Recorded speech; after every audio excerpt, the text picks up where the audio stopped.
इच्छाधारी नागिन और मेहमत का हमला। अमर और मोहन किसी गुफा में फंस गए थे और वहां से बाहर निकलने का रास्ता ढूंढ रहे थे कि तभी अचानक मोहर का पैर फिसलता है और वो गुफा के अंधेरे गलियारे में नीचे फिसलता हुआ गिर जाता है। पीछे रह गई उसके चिल्लाने की आवाज। उसकी आवाज सुन अमर भी उसके पीछे पीछे जाने लगता है। जैसे ही वो मोहन तक पहुंचा, अपने आंखों के सामने का नजारा देख वो दोनों दंग रह गए। कहीं मैं सपना तो नहीं देख रहा? क्या सच में यही है मैं जो सोच रहा हूं? अरे इतना बड़ा हाथी! लगता है ये मैमोथ है, पर यह ऐसे जम कैसे गया है?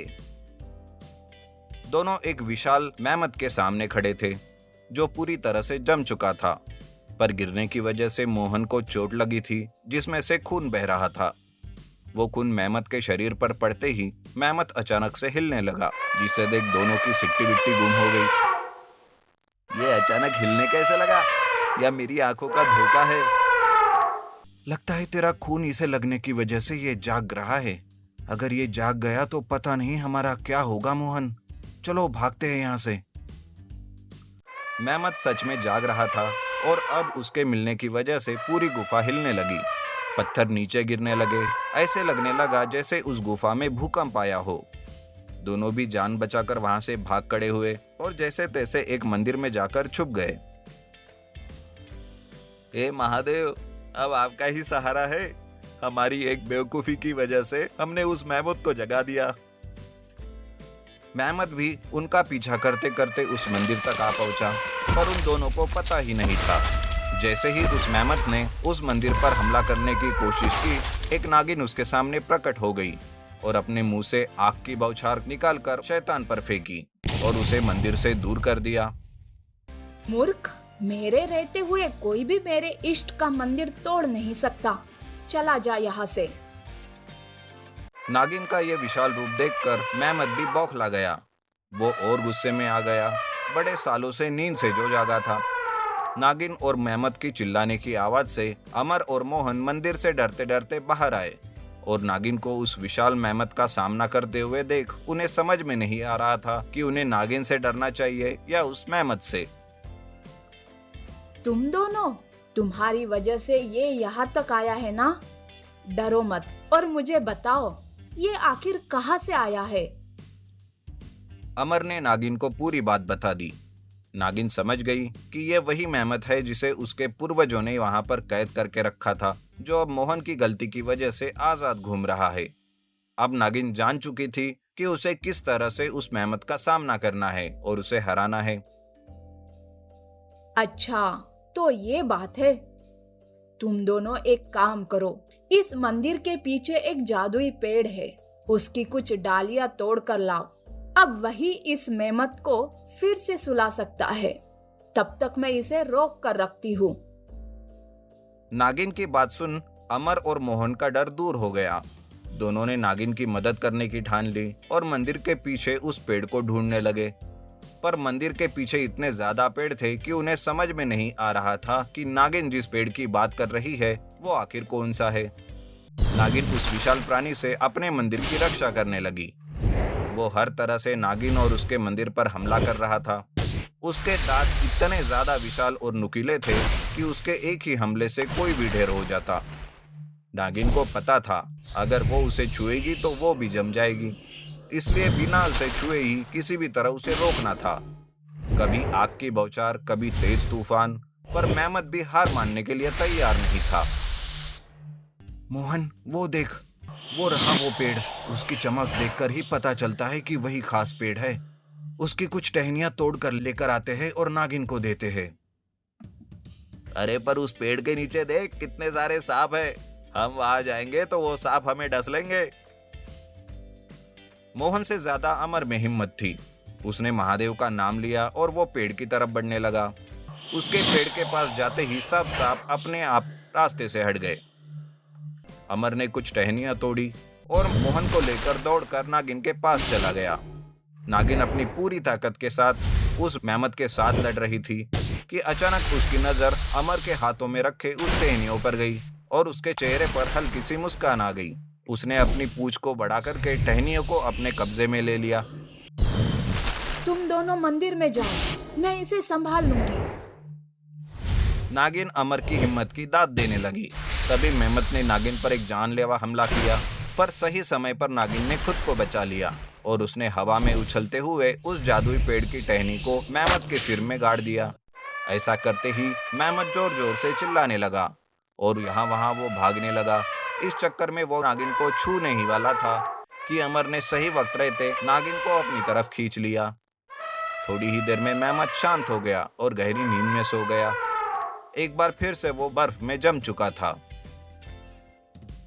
शुक्रिया, तुमने सही वक्त पर मुझे खींच लिया, वरना आज मैं भी इसके साथ ही गहरी नींद में सो जाती।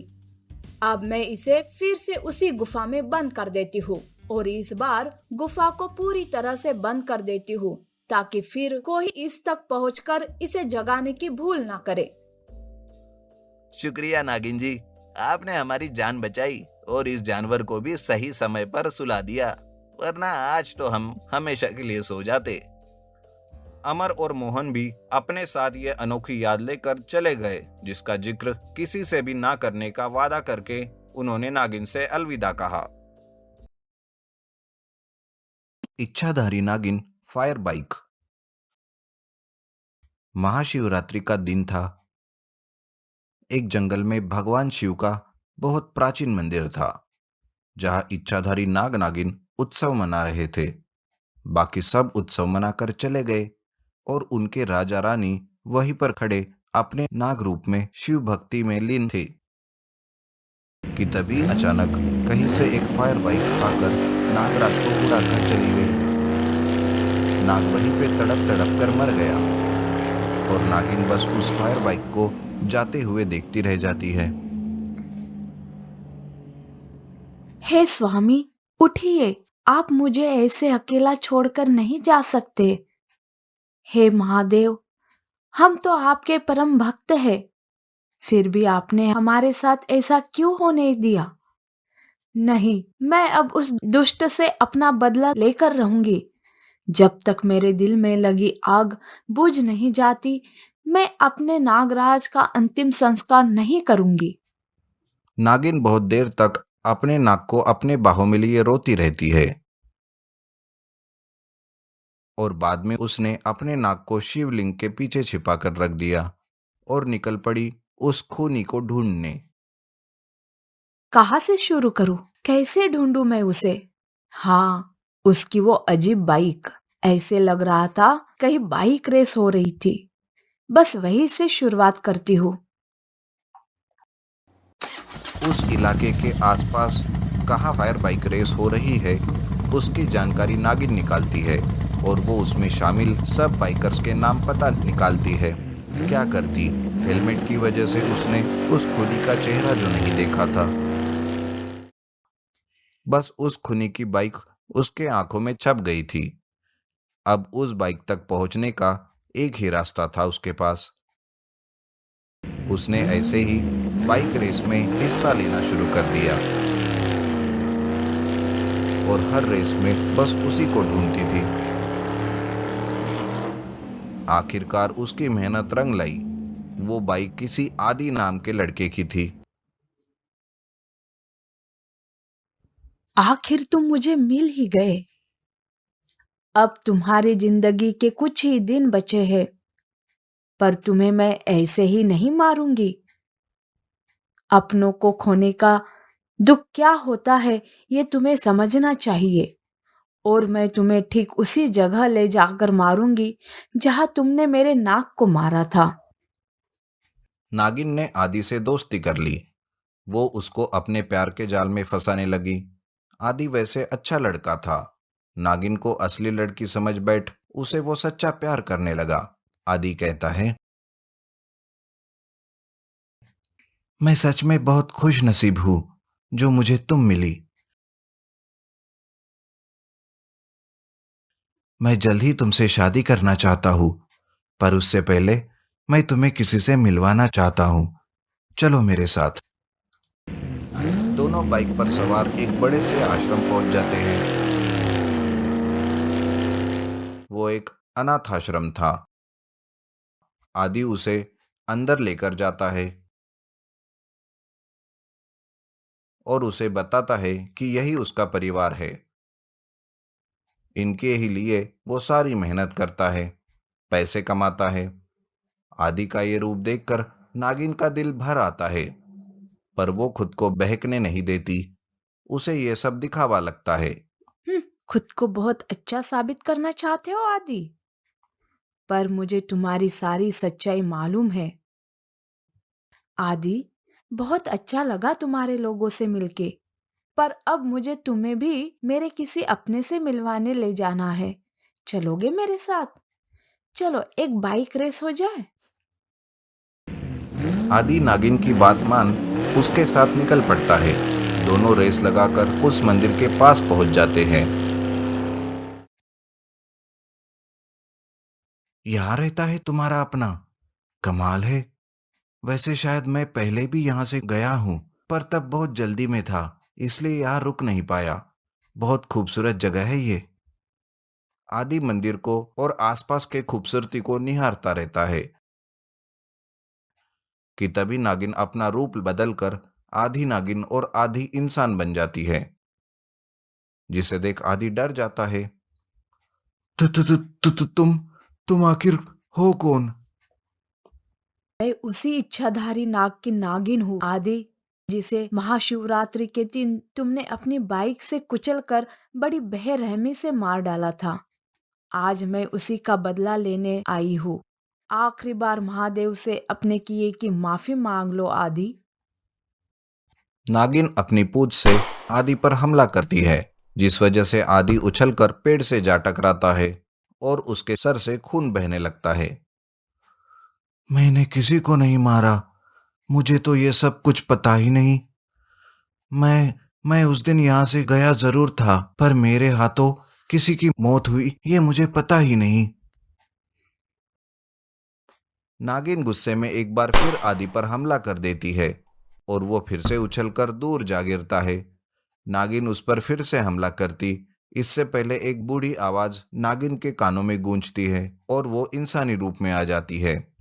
बूढ़ी औरत कहती है, आदि, हे भगवान, तुम्हारे ये हालत किसने की? कितना खून बह रहा है। माँ जी, क्या आप इसे जानती हो? और आप यहाँ क्या कर रहे हो? हाँ बेटा, आज जिसकी वजह से तो मेरा पोता जिंदा है, उस दिन मेरे एक फोन पर ये अपनी रेस छोड़कर चला आया और मेरे पोते की जान बचाई। बस भगवान को उसी का शुक्रिया करने और माथा टेकने में यहाँ आई थी बेटा। आप किस दिन की बात कर रही हो? अभी महाशिवरात्रि के दिन की बेटा। मेरे पोते को खून की जरूरत थी, इसने अपना खून देकर उसकी जान बचाई। और ये सिर्फ उसने मेरे पोते के साथ ही नहीं किया, ये हमेशा लोगों की जान बचाने के लिए अपनी जान की परवाह नहीं करता। बहुत भला इंसान है ये। उस औरत की बात सुन नागिन समझ जाती है कि आदि बुरा इंसान नहीं है, बल्कि वो तो भला मानुष है। बस अनजाने में उससे गलती हो गई और उसके नाक की जान चली गई। मैं समझ गई आदि, उस दिन तुमसे अनजाने में ये सब हो गया था, इसलिए मैं तुम्हें माफ करती हूँ। अब मैं अपने नाग को लेकर नागलोक चली जाऊंगी। तुम ऐसे ही नेक काम करते रहना। माफ कर देना नागरानी, अनजाने में ही सही, मुझसे बहुत बड़ा पाप हुआ है। आपने तो मुझे माफ कर दिया, पर पता नहीं मैं खुद को कब माफ कर पाऊंगा या नहीं।